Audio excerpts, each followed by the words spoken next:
Hindi na maaaring manahimik habang patuloy ang panghihimasok ng China, habang mariing pinaninindigan ng China ang pagiging legal ng kanyang walang basehang nin. Ngayon ay dekadang linya na sumasaklaw sa halos buong South China Sea.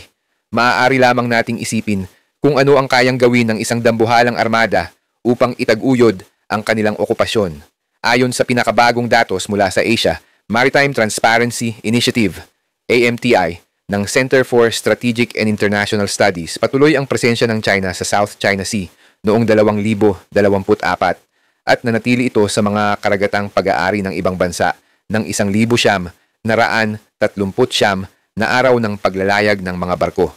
Ayon sa AMT, mas mahaba ito kaysa sa naunang record ng 1,652 araw noong 2023.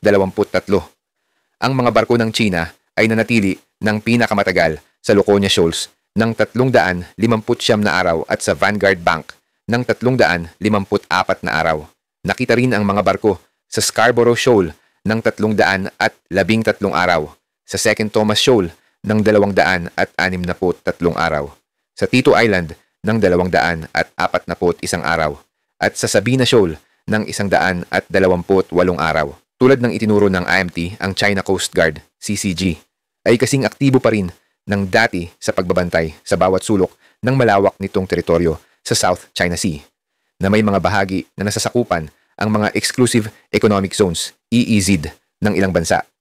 Nagsampa na ng mga protesta ang Pilipinas laban dito, lalo na ang agresyon ng China laban sa mga barko ng Filipino na sa ilang pagkakataon ay naglagay sa panganib sa buhay ng mga tauhan ng Philippine Navy, PN, at Philippine Coast Guard, PCG.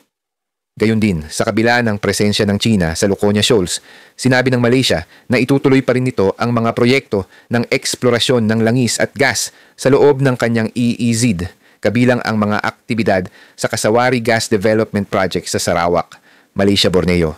Nagbigay din ng pahayag ang Vietnam at hiniling ang pagpapalaya sa kanilang mga mangingisda at mga barko na pinaniniwalaang ilegal na inaresto ng mga Chinese sa Paracel Islands, kung saan may mga magkasalungat na paghahabol ang China at Taiwan.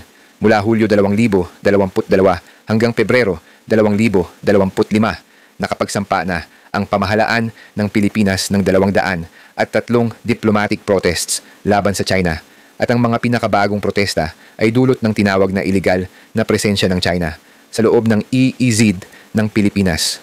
Noong Hulyo 2024, 49% ng mga Filipino ang naniniwala na ang mga aksyon ng gobyerno sa pagtutok sa China na umalis sa mga artipisyal na isla na ilegal nilang itinayo at okupado sa West Philippine Sea ay tiyak o medyo sapat.